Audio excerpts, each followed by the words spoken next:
Hello everyone and welcome back to R S only. तो आज जो है हम लोग कुछ क्वेश्चंस जो हमारे रिमेनिंग है सर्विस सेक्टर और जो वेलफेयर स्कीम्स होती हैं उनसे रिलेटेड वो डिस्कस करने वाले हैं, ठीक है। बट स्टार्ट करने से पहले जो बच्चे अभी तक जागे नहीं हैं, नोटिफिकेशन का वेट कर रहे हैं अभी भी, प्लीज़ जाग जाओ, इट्स हाई टाइम नाउ। 10 से 15 दिन में नोटिफिकेशन आने वाला है, उससे कम में भी आ सकता है। नोटिफिकेशन आने के बाद आप सोचोगे मैं तैयारी करूँगा या करूँगी, तो उसका कोई फ़ायदा नहीं होने वाला है, क्योंकि अल्टीमेटली अप्रैल 2026 के अंदर आपका प्रीलिम्स होने वाला है। और अगर आपको वो प्रीलिम्स क्लियर करना है, अभी से अपनी तैयारी शुरू कर दो। तैयारी शुरू करने के लिए बेस्ट, अगर आपको तैयारी को स्टार्ट देना है, सिलेबस और पीवाईक्यूज दो रामबाण है आपके, दोनों को रट डालो, घोल के पी जाओ। That is the only solution. Once you are done with both of these things, 60% of your work is done. उसके बाद में उसके अलाइनमेंट से पढ़ाई करो और प्रीलिम्स तो लिख के ले लो, क्लियर है, ओके। ठीक है, आगे चलते हैं, हम आज के इस सेशन को स्टार्ट करते हैं। स्टार्ट करने से पहले फाउंडेशन बैच आप हमारा ज्वाइन कर सकते हो। हमारा जो अभी फाउंडेशन बैच जो नया स्टार्ट होने वाला है, it will also aim to clear your prelims 2026, okay. जो 2026 वाला प्रीलिम्स है आपका, उसके लिए हम आपको प्रिपेयर पूरा करवा देंगे, ठीक है। जो हमारा 2025 वाला जो अभी जो बैच हम नया स्टार्ट कर रहे हैं, that also we are aiming कि हम बच्चों को 2026 का जो प्रीलिम्स आएगा तब तक उनको थोड़ा सा रेडी करवा दें, ठीक है। तो अगर कोई भी बच्चे हैं जिनको अपनी प्रेपरेशन को नया स्टार्ट करना है and they are looking for a solution for a place जहाँ पर उनको प्रॉपर इंग्लिश मीडियम के अंदर IRAS की तैयारी करने को मिल जाए, सो this is your one stop solution. यहाँ पर आपको इंग्लिश मीडियम में क्लासेस, इंग्लिश मीडियम के अंदर नोट्स, इंग्लिश मीडियम में study material, everything will be provided in complete English medium, ठीक है। उसके अलावा आपके वीकली डेली टेस्ट मिलेंगे आपको, उसके अलावा डेली आंसर राइटिंग प्रैक्टिस करवाई जाएगी आपसे।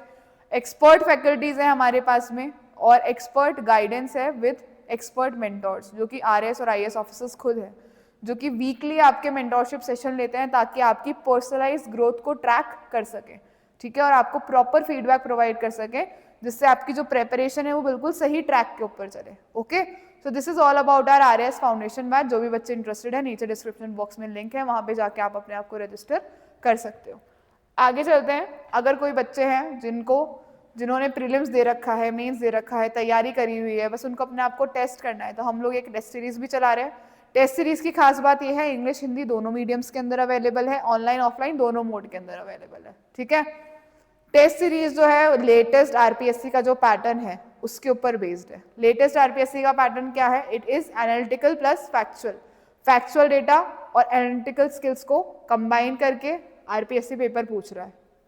हमने जो टेस्ट सीरीज बनाई है वो भी कंप्लीटली उसी पैटर्न के ऊपर है।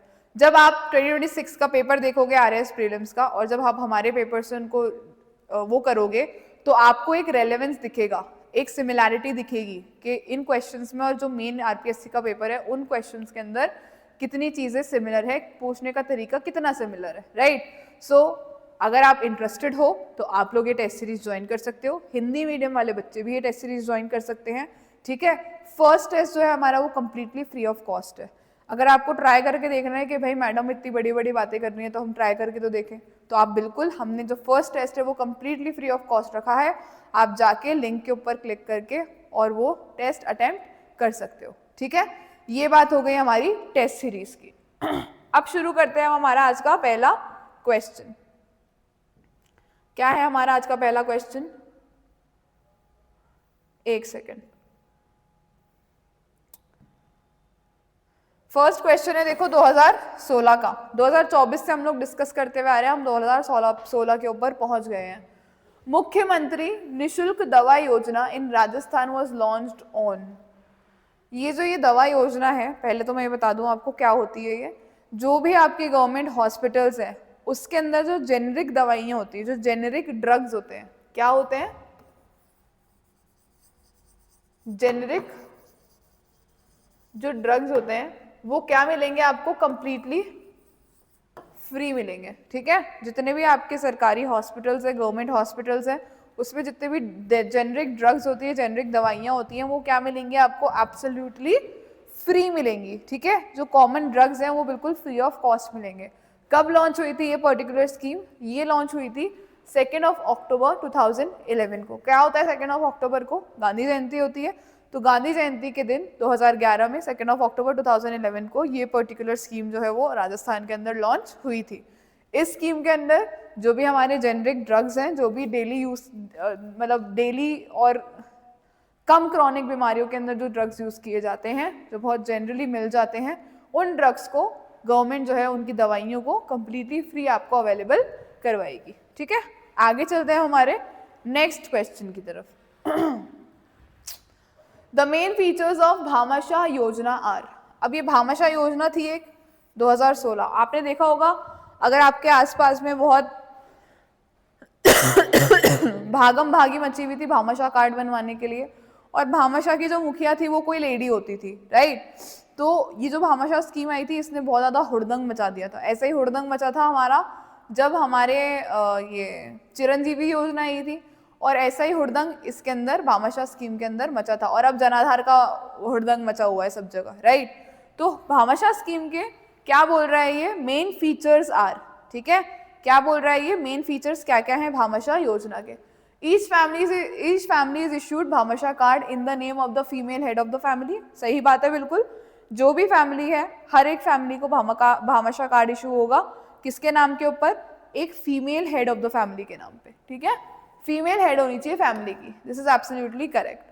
Bhamashah card is link to the bank account of the lady. जो भी भामाशाह कार्ड जिस भी लेडी के नाम पे है वो उस लेडी के बैंक अकाउंट से लिंक होता है, ताकि अगर किसी की तरीके के ट्रांसफर्स करने हो तो डायरेक्ट उस लेडी के अकाउंट के अंदर वो बेनिफिट ट्रांसफर हो जाए। This is also absolutely correct.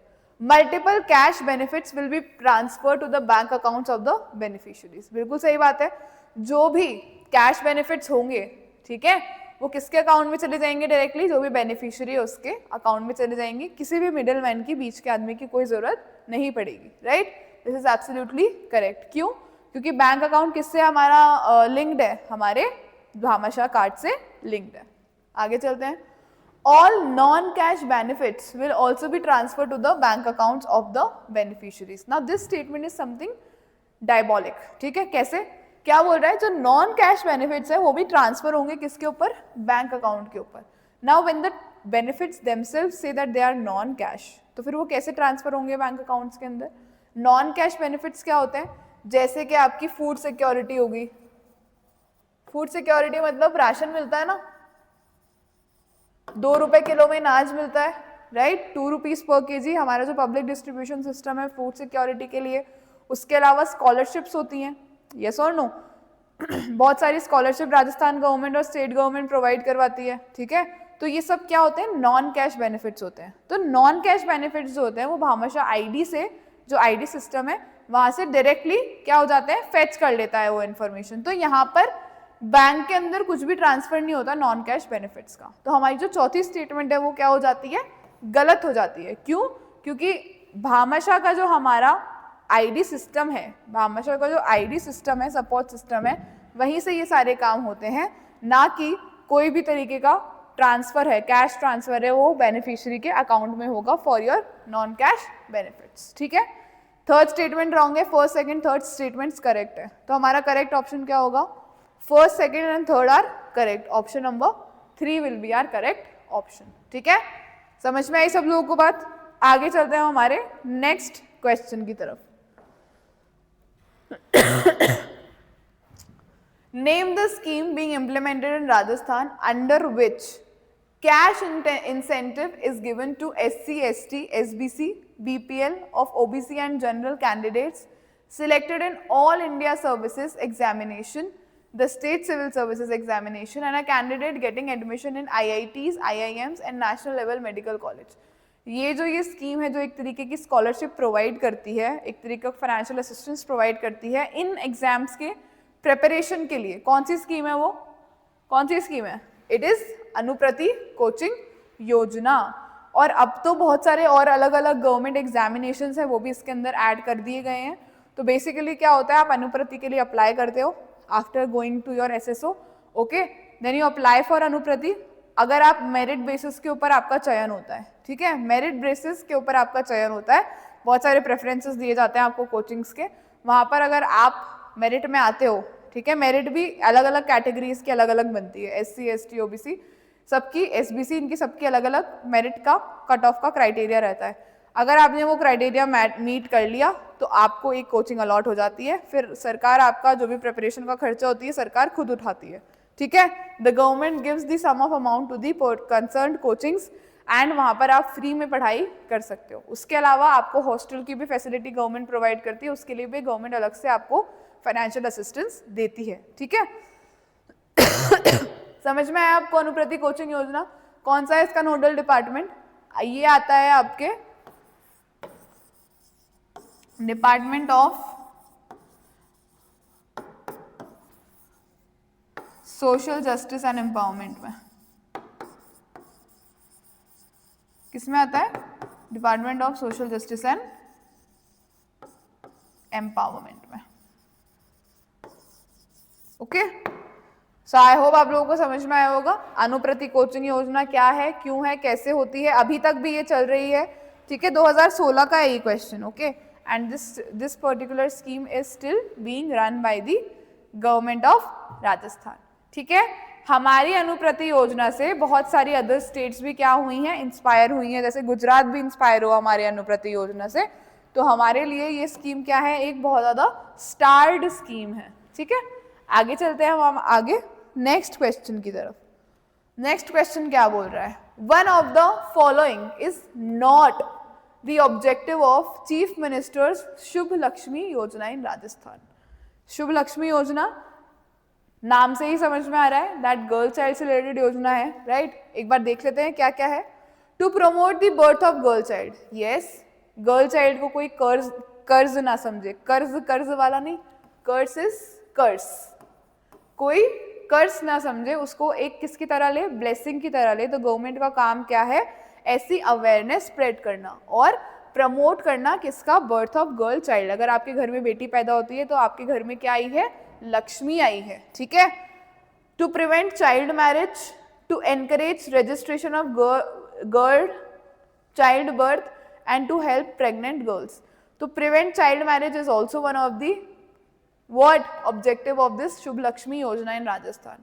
हमें आपको पता है कि हमारे राजस्थान के अंदर if we see the history, तो हमारे यहाँ पर चाइल्ड मैरिज की हिस्ट्री बहुत ज़्यादा वास्ट है, राइट। हमारे राजस्थान में बहुत ज़्यादा चाइल्ड मैरिजेस होती थी। तो ये जो पर्टिकुलर योजना है it also helps to prevent what, child marriage. आज भी हमारे प्रदेश के कुछ ऐसे कस्बे हैं जहाँ पर अभी भी चाइल्ड मैरिज प्रेवलेंट है, ठीक है।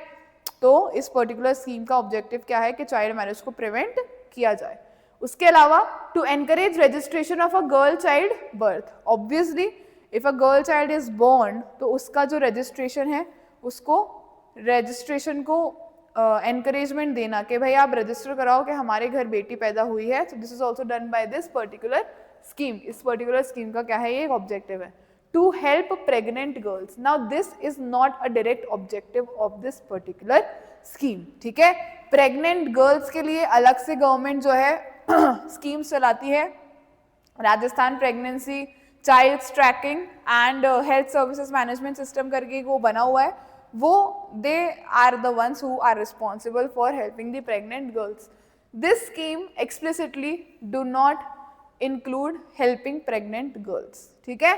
तो हमारा करेक्ट ऑप्शन क्या होगा, क्योंकि क्वेश्चन ने पूछा है नॉट द ऑब्जेक्टिव, तो हमारा करेक्ट ऑप्शन होगा option number 4, because to helping pregnant girls is not the objective of this particular scheme, ठीक है। आई होप आप लोगों को समझ में आया होगा। आगे चलते हैं हमारे नेक्स्ट क्वेश्चन की तरफ। 2013 का क्वेश्चन है, ध्यान से देखिएगा। राजस्थान एग्रीकल्चर कॉम्पिटिटिवनेस प्रोजेक्ट क्या बोल रहा है, Rajasthan agriculture competitiveness project has been launched during 2012 and 13. This project is mainly emphasizing, क्या है इस प्रोजेक्ट का मेनली एम्फेसिस किस चीज के ऊपर था, judicious use of irrigation water, absolutely correct, mechanization, okay, organic farming, balanced use of fertilizers। तो सबसे पहला और मोस्ट इम्पॉर्टेंट जो ऑब्जेक्टिव था, मोस्ट इम्पॉर्टेंट एम्फेसिस इस पर्टिकुलर प्रोजेक्ट ने दिया था judicious use of irrigation water के ऊपर। क्यों, क्योंकि हमें पता है कि राजस्थान जो है मेनली वाटर स्कार्स सिटी है, तो हमारे पास जितने रिसोर्सेज हैं उसको हम जुडिशियसली यूज़ कर सकें ताकि कम रिसोर्सेज के अंदर हम ज़्यादा एरिया को कवर कर सकें। उसका मेन एम्फेसिस, ये मेन एम्फेसिस किस प्रोजेक्ट का था आपका? Rajasthan agriculture competitiveness project. ठीक है, मैकेनाइजेशन तो ऑब्वियसली ज़रूरी है, राइट? अगर हमें जुडिशियस यूज़ करना है इरिगेशन वाटर का तो हमें मैकेनाइजेशन करना पड़ेगा, हमें मॉडर्न मशीनरी का यूज़ करना पड़ेगा। We have to make that system as such कि वो विदाउट एनी इनकन्वीनियंस जो है प्रॉपरली काम कर सके। ठीक है, ऑर्गेनिक फार्मिंग बहुत लेट आई थी, इस पर्टिकुलर प्रोजेक्ट का मेन एम बिल्कुल भी नहीं थी। And balance use of fertiliser was also not one of the main emphasis of this particular project. तो हमारा करेक्ट ऑप्शन क्या होगा? हमारा करेक्ट ऑप्शन होगा option number 1, that is judicious use of irrigation water. So with this we have completed our welfare schemes and service sector, जो भी आपके prelims के अंदर आए हुए हैं 2013 से लेकर 2024 तक के। ठीक है, आई होप आप लोगों को ये क्लासेस बेनिफिशियल लग रही होंगी। जो बच्चे एक बार ये क्लासेस देख लेंगे उनके 90% डाउट्स जो हैं इस प्रिपरेशन के वो सॉल्व हो जाएंगे, उनको पता चल जाएगा उनको एग्जाम में एग्जैक्टली पढ़ना क्या है। ठीक है, तो with this I will be ending this class. Till then next session में मिलते हैं हम लोग। जब तक आप लोग अच्छे से पढ़ाई करिए, अपने एग्जाम के लिए अच्छे से प्रिपेयर करिए। All the very best and thank you so much.